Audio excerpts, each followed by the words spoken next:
This is AJ Wachtel. Welcome to my podcast, Wachtelligence, where I discuss with my guests the past, present, and future of the local and national music scene with a focus on Boston and New England. Today's episode, Sal Baglio, 50 years as an enormously energetic, revered rocker and local legend, is about the long life and cool career of this Marlboro, Mass singer, songwriter, guitarist, producer who first emerged on the Massachusetts music scene in the late 70s as the frontman for the Stompers, and for the past 5 decades, he keeps commenting on living and loving with new projects and new music.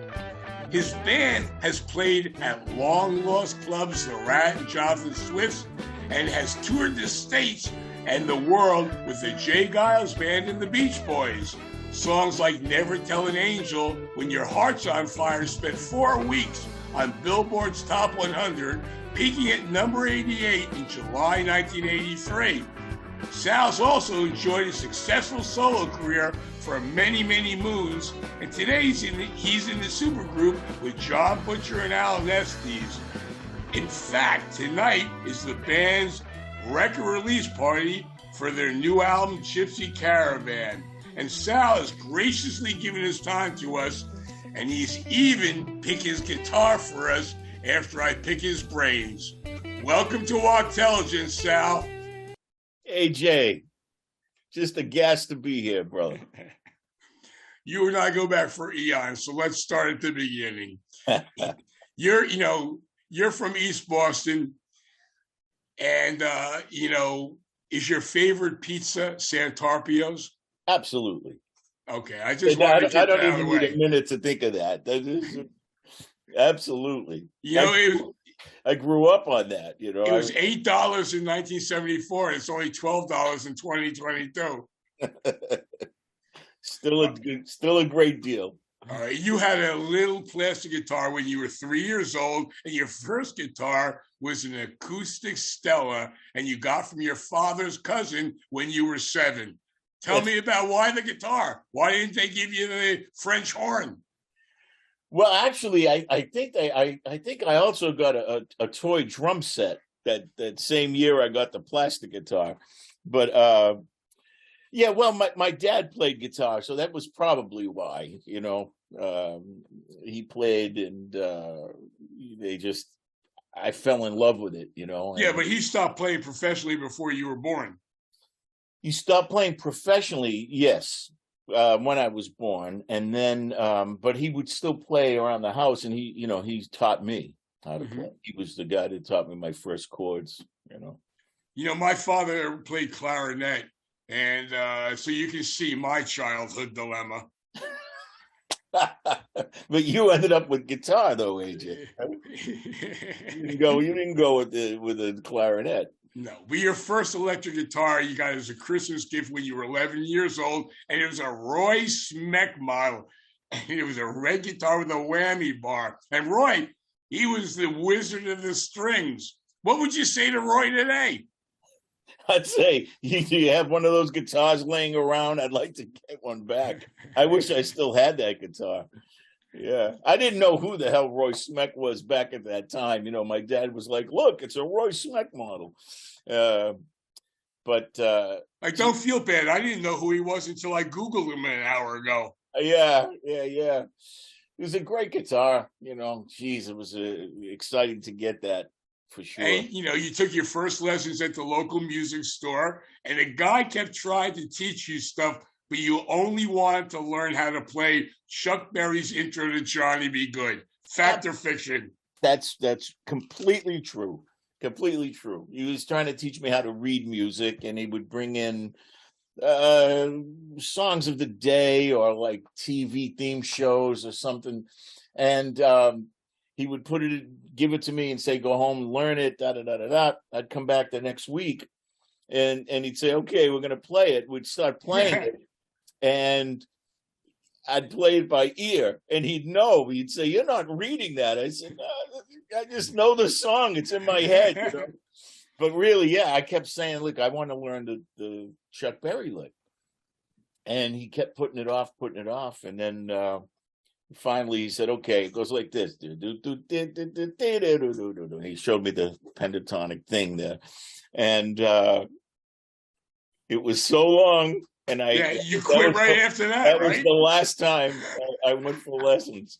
Hey, well, you were writing songs by the time you were 12 years old, and you were on the road in cover bands when you were 17, right after you graduated from high school. How cool is that? Yeah, that was an education right there, for sure. You were playing with older guys.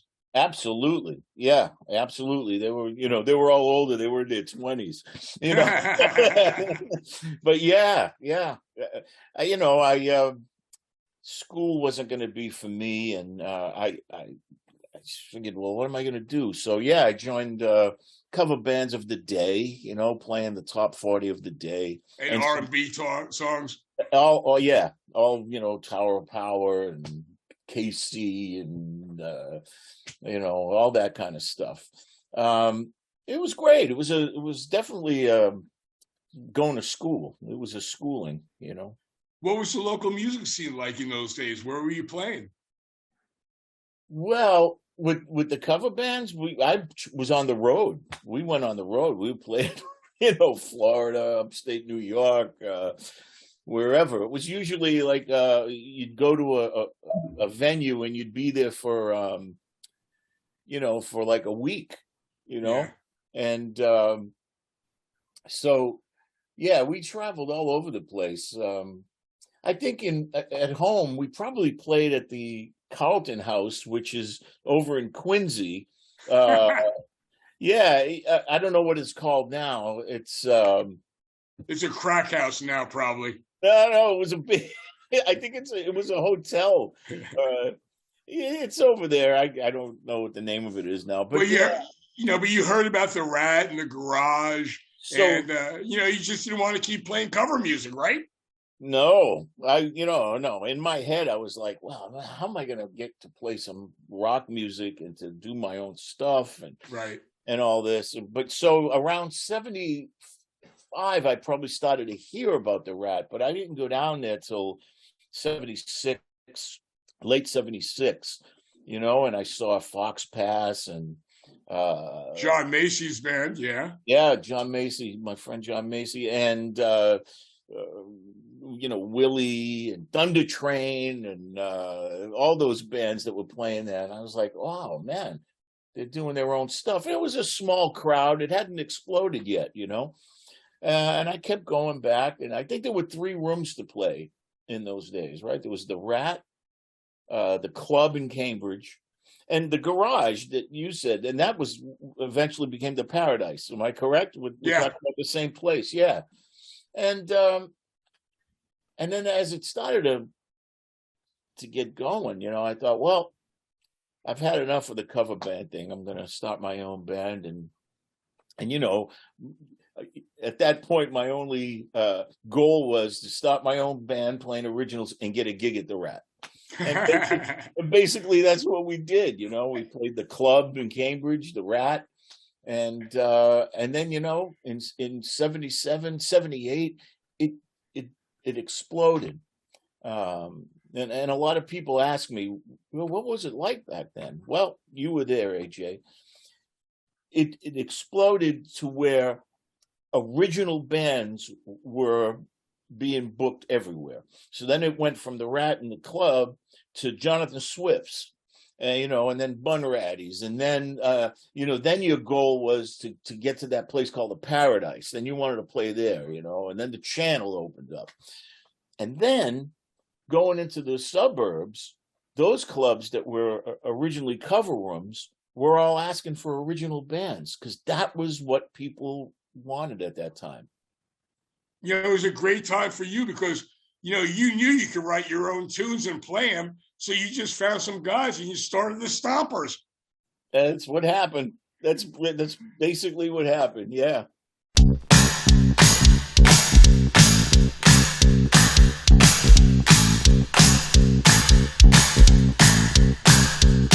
Let's go!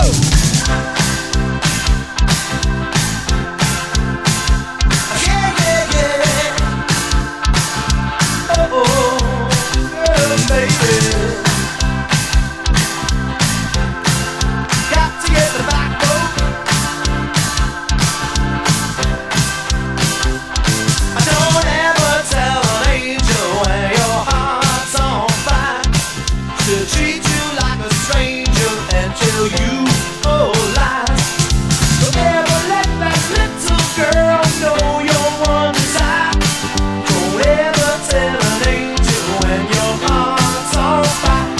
were talking about your first song, Coast to Coast, and I'm in trouble. Coast to Coast was also in John Sayles' movie Return of the Secaucus Seven. Secaucus, New Jersey, I suppose he's referring to. Absolutely. The armpit of New Jersey. But are there any other flicks that your songs are in? Well, yeah, that was the first one. That was quite an exciting time. Then we got into some college type of frat movies. What the hell was the name of Fraternity Vacation? That was the name of it. We had, I think, Rock, Jump and Holler and Coast to Coast was in that. A few other things. And then I don't know if it was 10 years ago or a little over 10 years ago, American Fun ended up in Adam Sandler's Grown Ups.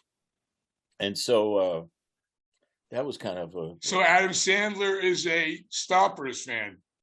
Well, I don't know for sure, but it closed out his movie. So I guess it was, a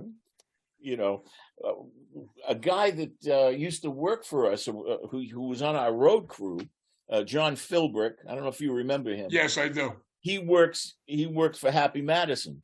And so when Adam was putting the movie together, he was talking about, music from New England and from a certain era of time. And I believe John said, well, what about the Stompers? And he heard American Fun. And, one day I got a call on my phone. It was Columbia Pictures or Sony, whatever it said. And I'm like, what is this? I picked it up, and the guy said, is this Sal Baglio? Yeah, Adam Sandler would like to use American Fun in his new movie. And I was stunned, to say the least, and it was a thrill. It's always a fun thing to have your music show up in films and whatnot. We were just talking about the Garage, which became the Paradise. You became the Stompers in 1979, became one of the first unsigned acts to play the Paradise. Why was that a big deal? Well, I mean, I guess, what was it a big deal to us personally, or why was it a big deal that an unsigned band? Both. Well, I think, that room was the bottom line of Boston. The bottom line in New York City was a much respected room, and the Paradise became that. And so all the acts that played there had records out and were national acts climbing up, and so to get a headline date there was a big deal, and for us, there was always a special gig to be playing there. It was like, oh, we got that coming up next month, and it was always very exciting because you'd go in, you'd have a packed room, and back then they were seated. Just like the bottom line. It wasn't like it's today, and so it was like you're putting on a concert. I remember that. It was very exciting, man. Yeah. In 1980, the next year, you toured with the Jay Giles Band and the Beach Boys. And John Butcher, he was an unsigned act that Giles took on tour with them, which was extraordinary at the time. You just didn't bring an unsigned act to Montana, Illinois, places like that. They had no draw, and they had no record labels sending their songs out. Were you signed or unsigned when you went on tour with Giles? No, we wouldn't be signed for 2 more years. How cool was that Peter Wolf and those guys did that? That was one of the turning points in our career for sure, because we went from playing in 1980, playing Swifts and the Paradise and all the other rooms, to playing 20,000 seat arenas in front of the Giles Band. Now, for us, luckily, we were trying to burn down the same barn as they did. The show that they put on we looked at it and said, this is American rock and roll right here. You blow the roof off the place, you leave the place in shambles, and so when we got those gigs, we were very excited. And then when we were done with them, all those people that had seen us in those arenas started to come out, and you really couldn't get in to see us anywhere. It was crazy. And we were always, and still to this day, very grateful to Peter Wolf and the entire Giles Band for taking us out there, man. Well, in 1983, a couple of years later, Never Tell an Angel When Your Heart's on Fire, a real rocking song, a typical Sal Baglio tune. It spent 4 weeks on Billboard Top 100, and it reached, number 88 in July of 1983. I mean, so I can see what the effect of going national did. People knew who the Stompers were. Yeah. That was an interesting time. I didn't remember that it lasted that long on the charts, because the first time it charted in Billboard in that same issue was a story about our record company filing Chapter 11. So that was the beginning and the end of Boardwalk Records for us, But that opened up a whole new thing for us. There were a lot of people that thought that only heard us from that point on, and didn't know our history before that. So that was it was kind of an interesting thing. And I have to bring this up that in 1990, the Stompers released a collection of unreleased material on Fast Track Records, Unfinished Business. And, that was run, Fast Track Records. I did marketing for them. That was Mickey O'Halloran's company. And Mickey O was the founder of the Beat magazine. He ran Bunratty's. Did he ever manage you guys? Because I know you guys used to play at his clubs, Jumbos and Jaspers. Right.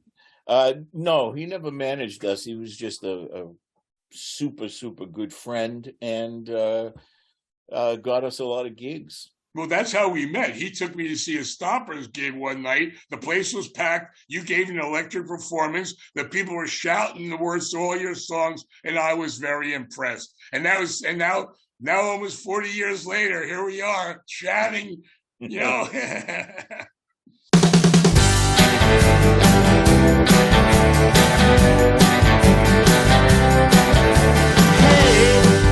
don't you ever get tired of the game? This town looks better in the rain, Makes sense, although the scent is still the same. We had added our names to the list, but you can't get in a looking like this, The winter snow was all full of needles and piss. All the things you keep and throw away, divided by the words that you say, multiplied by dreams of those who've stayed at the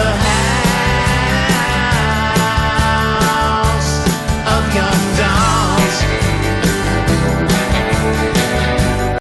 We're talking about one of your latest things right now, music for abandoned amusement parks. It's released under the Amplifier Heads, and that's your current band, one of your main things. It's a power pop song, and you also had just 2 years ago, a couple of years ago, 2019's Loudah, Loudah. I love it.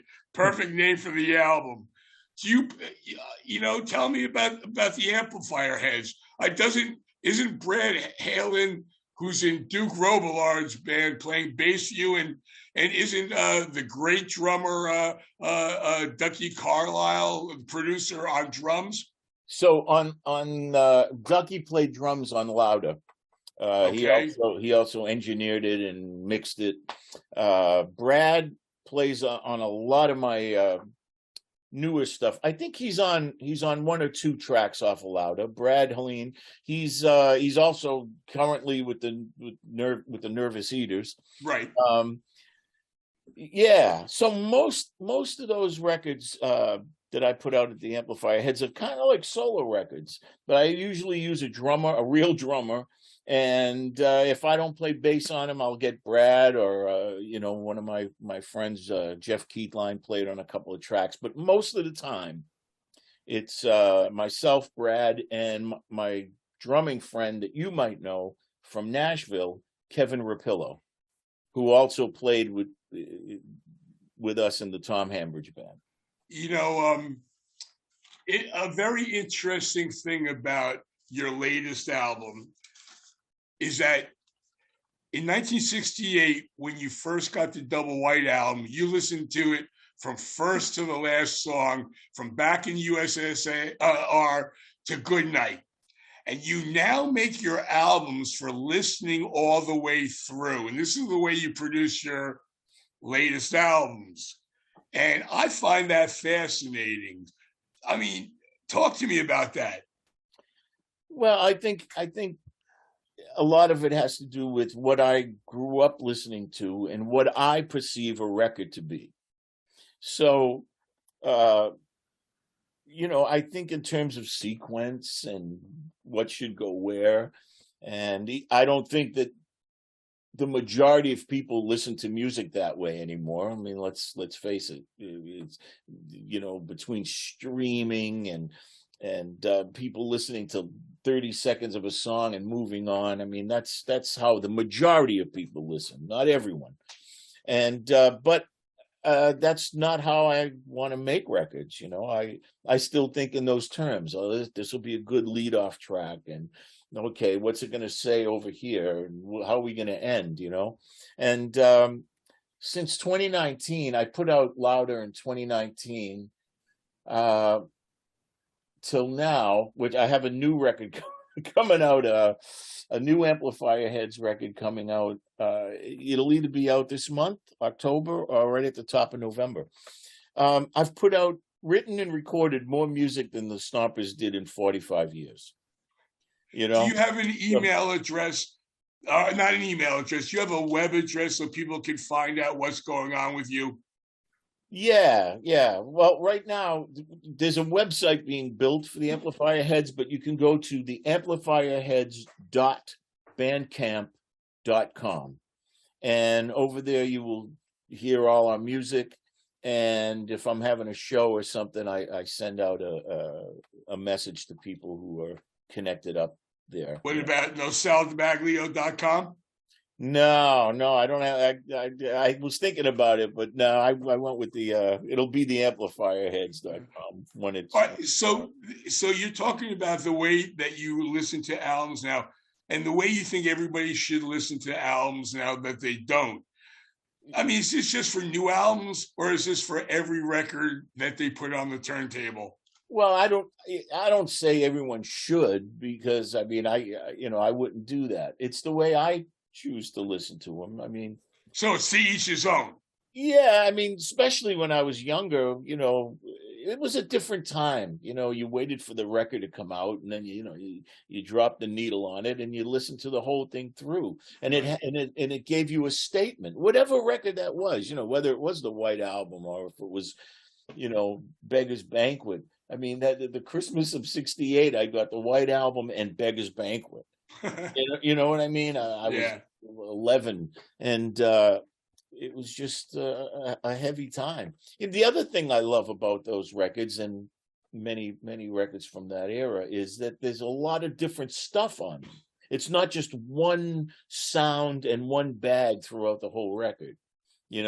Like on Beggar's Banquet, you get Street Fighting Man, but you get like Dear Doctor, and you get Stray Cat Blues, but you get like Salt of the Earth. I mean, it's just amazing variety of bags in one record. So well, that's part of the production thought too, because that's all Jimmy Miller. Yeah. And you have to think along his open ears in a way to do an album in 2022. Who knows? When the pandemic started, you challenged yourself to write a song a day. How did that work out? Well, I thought it was only going to be 2 weeks. I said, well, I'll go downstairs and I'll Well, I got music for abandoned amusement parks out of it. I got a I don't know, 16-song record out of it. In 16 days? No, it was a little bit longer than that, but that was How easy or difficult is it for you to do this? To write. Yeah, to write a song a day. Well, yeah, that was, writing a song a day probably meant I started it and I didn't complete it, until later on. What's the easiest part of writing a song for you? And what's the hardest part? Yeah, that's the easiest part is the part that I love the most. And that is the mystery of writing. So I'll pick up my guitar and I sense something hovering around, and I just start playing.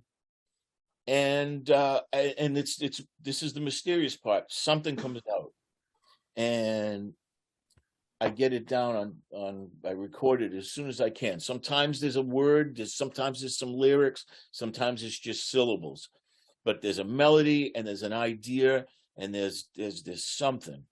And then the part that's kind of feels like work to me is going back and making sense of it, and editing and tailoring it up to have it make sense and be a song. I find for me, if there's too much of that to do, then the song loses its magic appeal, right, to me, But yeah. You told me a story. I was going to bring this up when you were talking about the Jay Giles band, but you told me a story a long time ago, and I just want to bring it up today again. It was 1980, and the Stompers were opening for the Jay Giles band, and you had been playing in clubs and doing great, but the first time you got on stage at an arena, the spotlights hit you and the crowd roared, and you told me it was like a jet plane coming at you. You got filled with all that energy and the testosterone of youth, and you started jumping around. And today, when you go on stage, you still think, wow, I'm really lucky to be doing this. Care to comment? You're smiling. I see it. I would have to agree with everything I said. Yeah, I do remember that. It was like the sound of the crowd, those spotlights all the way at the opposite end of the arena. It was like a jet airplane coming at you.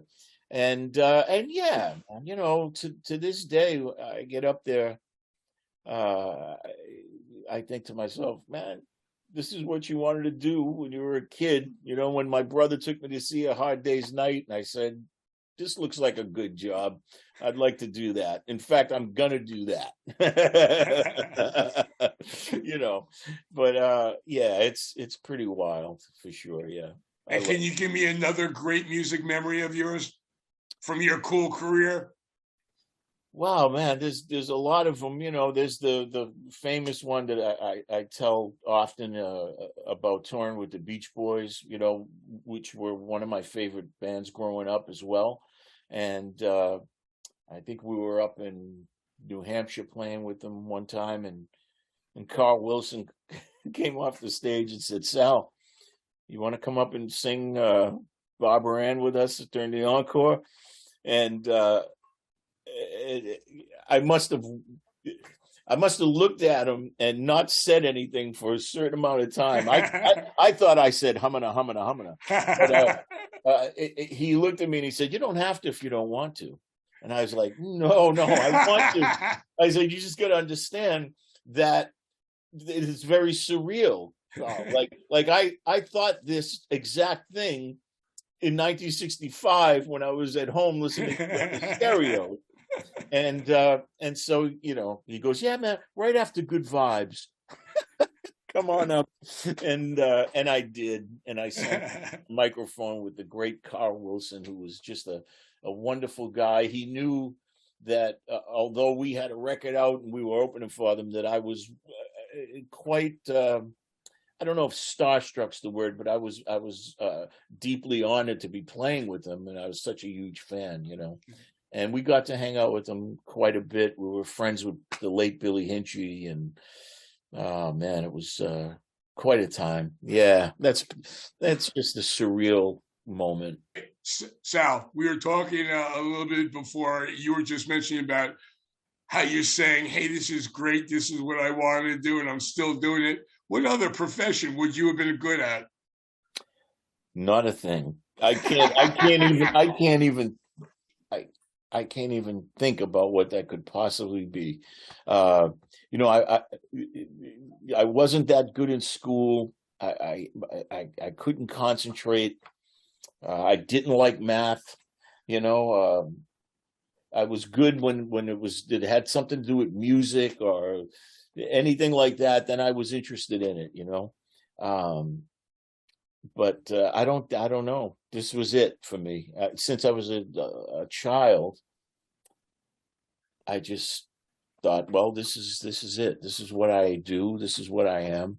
And you know, I mean, along the way, you know, sometimes my father, God love him, God rest his soul, he said to me at the height of the you know, I was still living in East Boston, but we were getting going. Maybe it was before we got signed, and I mean, there were like kids waiting outside the house for autographs and all this kind of stuff and crazy stuff going on. Right? My father would say, you know, the airport's hiring.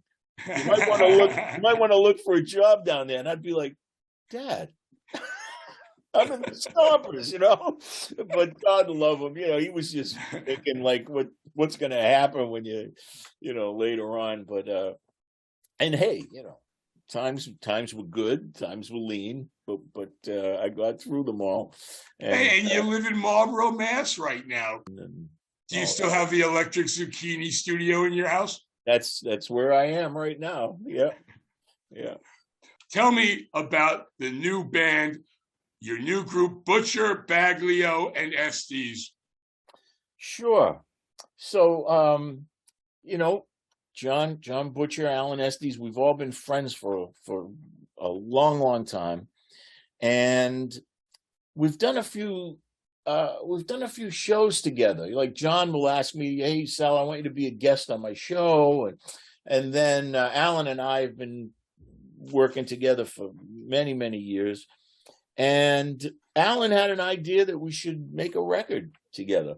That's basically what happened. He said, let's do it. And we went to work, and it moved fast and it felt good. And so we said, well, let's go out and do some gigs now and see what happens. So that's pretty much the deal, you know. And you have your record release party tonight. Right. You know, you're taking time talking to me when you should be practicing, huh?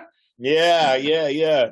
Well, I appreciate that. Tell me about the record release for Gypsy Caravan, your first record, and tell me where it is and et cetera, et cetera. Yep, it's tonight, October 8th. We're at the Regent Theater in Arlington. Great room, you know, wonderful room. And we're going to play the record and some other material, you know. We're going to be seated to do some acoustic stuff. And then the band is Marty Richards on drums, Wolf Janandes on bass, and Tom West on keyboards. So wow, it's going to be a gas. It's a real all-star band. Yeah, absolutely. And then later, John, myself, and Alan are playing up at this wonderful room up in Rockport, the Shaylin Liu, on December 3rd. We're going to do that as a trio, and we're really looking forward to that show as well. But it's great. You know, John and I, of course, like all the bands from back then in 1980, late 70s, 1980, we were in rival gangs, you know. John Butcher Access, the Stompers, you know.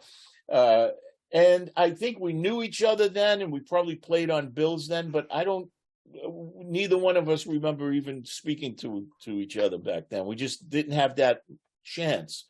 And so it's nice. The relationship that we have today is based on friendship and musical respect, and it's just a beautiful thing.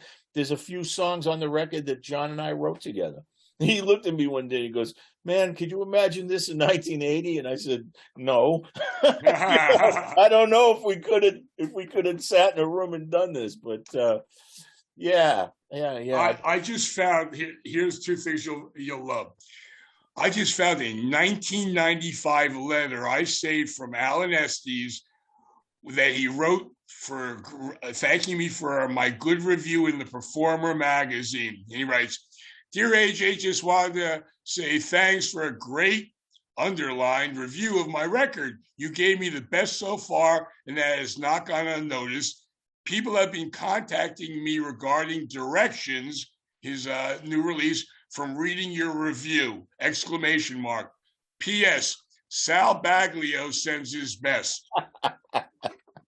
That's beautiful. All right, so I think Alan, as you know, AJ, because you that album's old too. That's a great record, Directions. But Alan is just a super guy.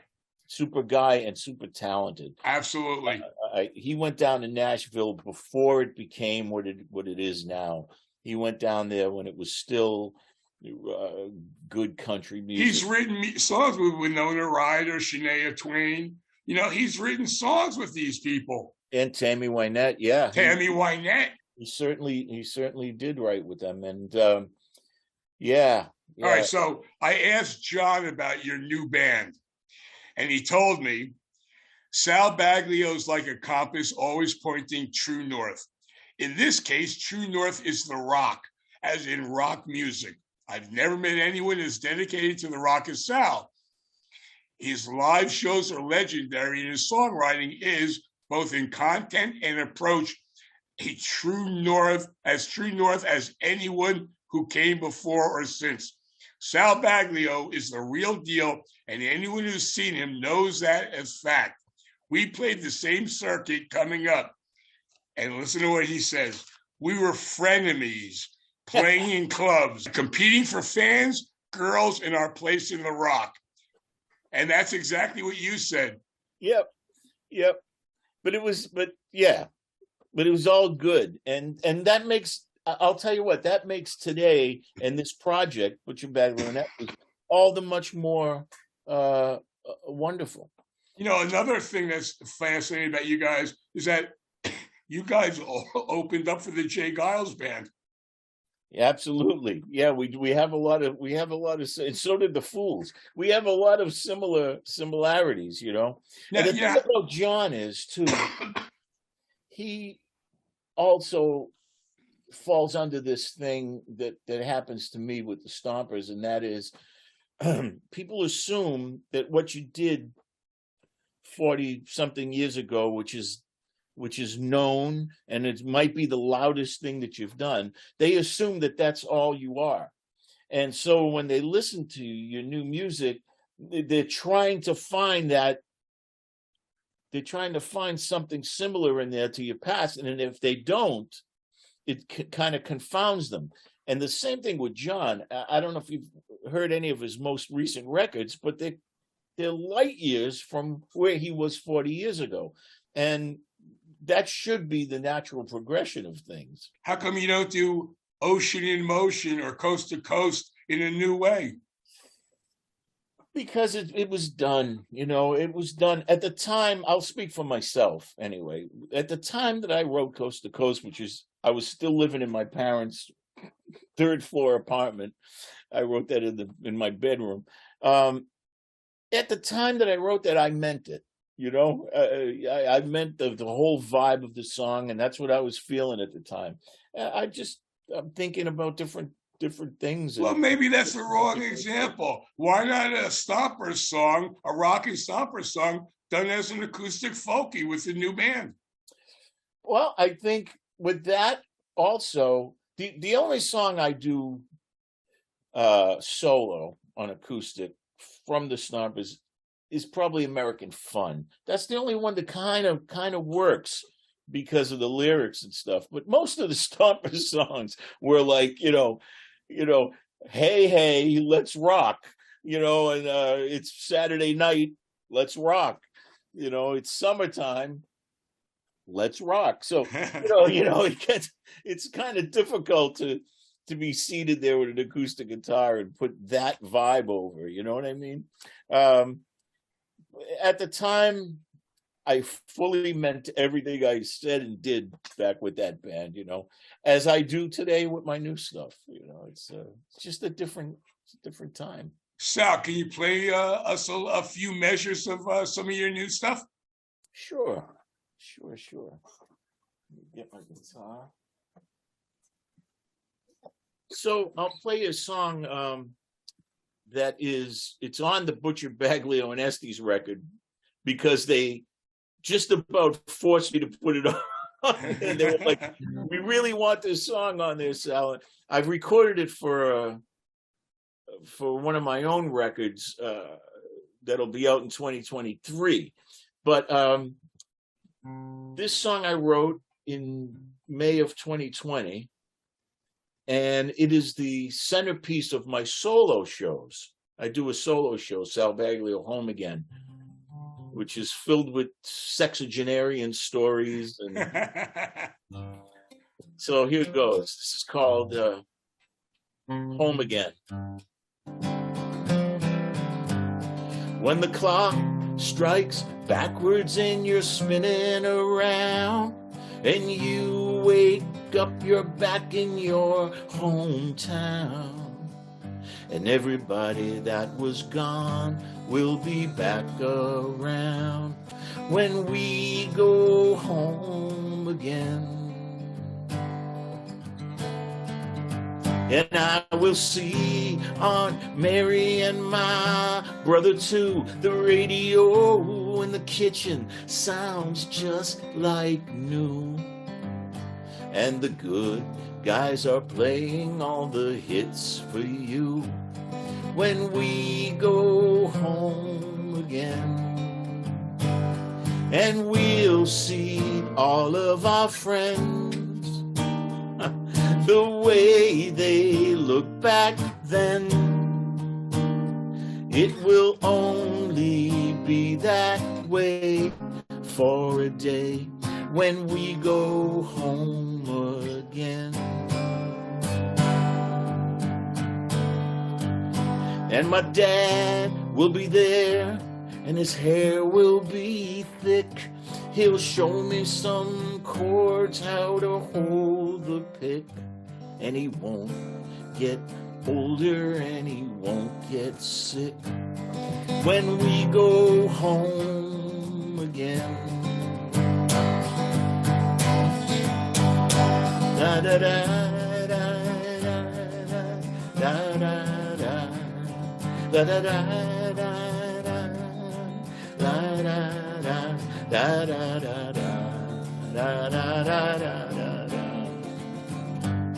When we go home again,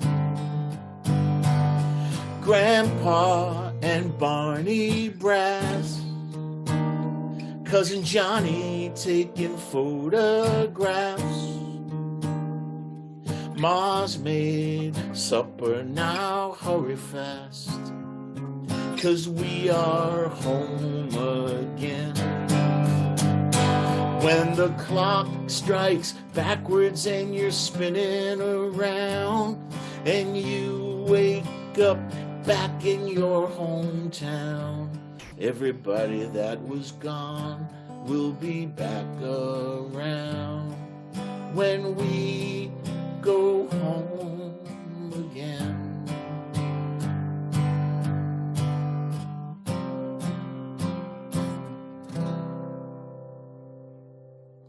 Woo! Thanks for the private show, Sal.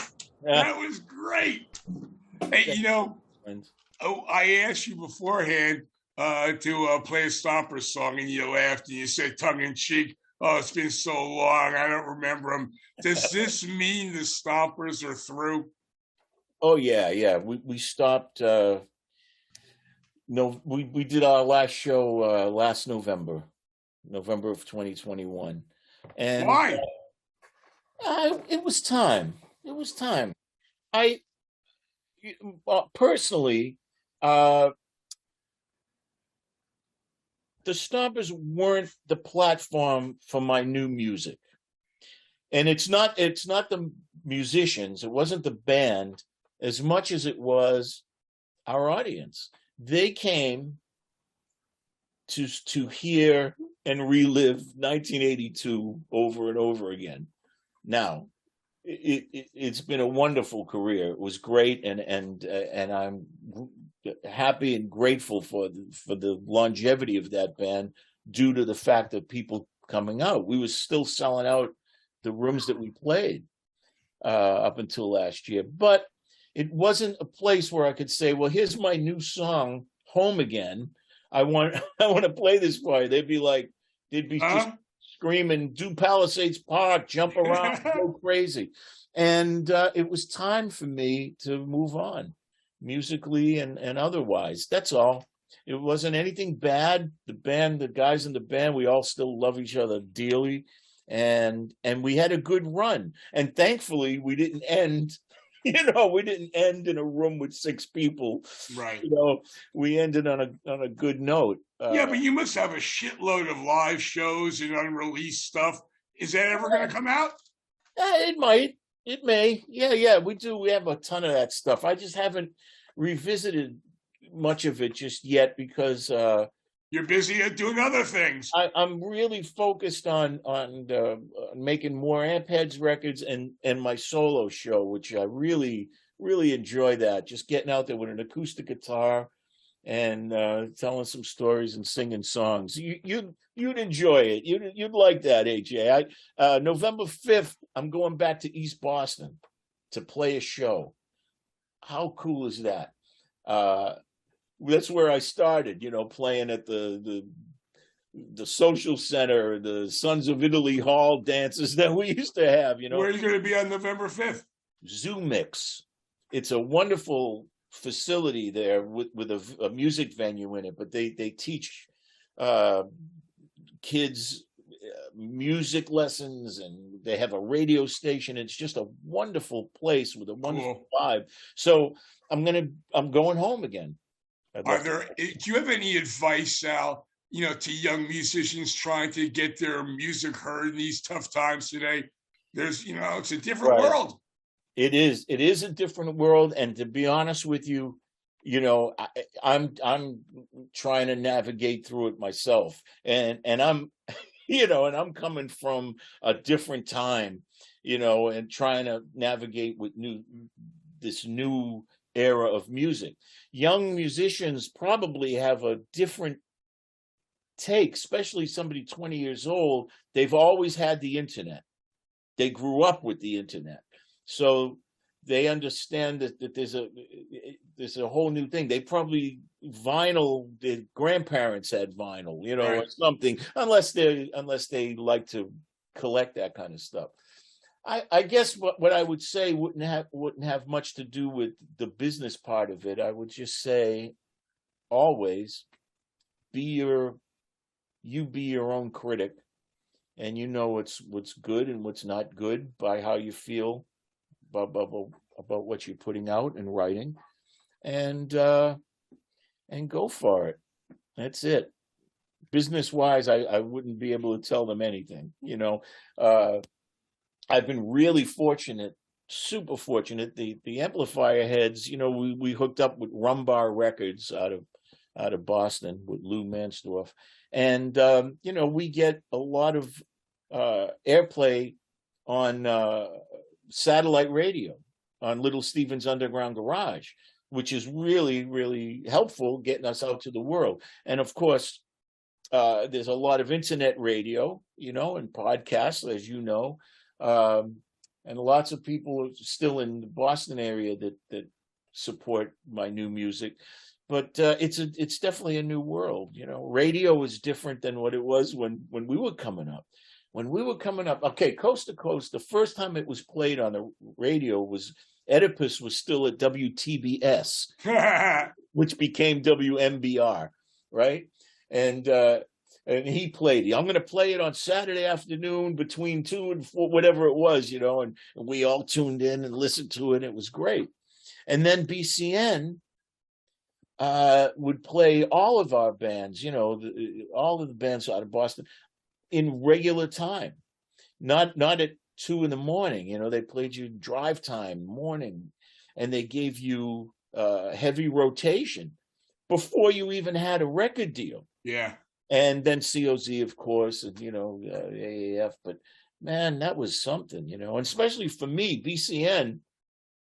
I started listening in '68. I was 11, and before then was MEX and AM radio. But then while I was in high school, they moved up to the Prudential Center, and we'd hook school and go up there and watch Maxanne do her show, and in Mississippi and all these people, and then a few short years later, I was up there doing interviews with Ken Shelton and whoever, and they're playing my music. It was really, that kind of stuff just doesn't happen anymore. That doesn't exist out there for anyone. And of course it wasn't just my band. It was all the bands out of Boston at that time. Such a great time. Sal, I got to ask you the final question that I ask all my guests on Wachtelligence. What was the first concert you ever attended? Okay. It was 1969. I was 12 years old. I wanted desperately to see the Stones. They came to Boston in November of '69, and we couldn't get tickets. So my brother was home on leave, and he got tickets to see Janis Joplin at the Music Hall, December of '69, and he took me to that show. I think Paul Butterfield Blues Band might have been the opening act, then Janis, and then for the encore, she brought up, here's a guy who's playing at the Tea Party, my friend Johnny Winter, and that was quite a. They used to date. I wouldn't doubt it. Texas, yeah. And then years later, playing with Tom Hambridge, we of course opened for Johnny on a bunch of shows because Tom produced Johnny. But yeah, that was my first concert, man. Whew, crazy. Sal, thank you so much for being on the show. You're a busy guy. You took the hours, and you're smiling. That's right. I had a ball, man. It went by too fast. Thanks so much for listening to this episode of Wachtelligence. You can connect with me on Facebook at Wachtelligence.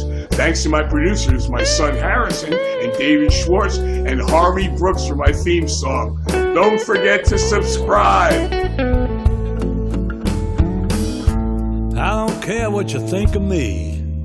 Don't need no jailer to set me free. Don't want strangers filling up my cup. Don't need no advisor to show me down from up.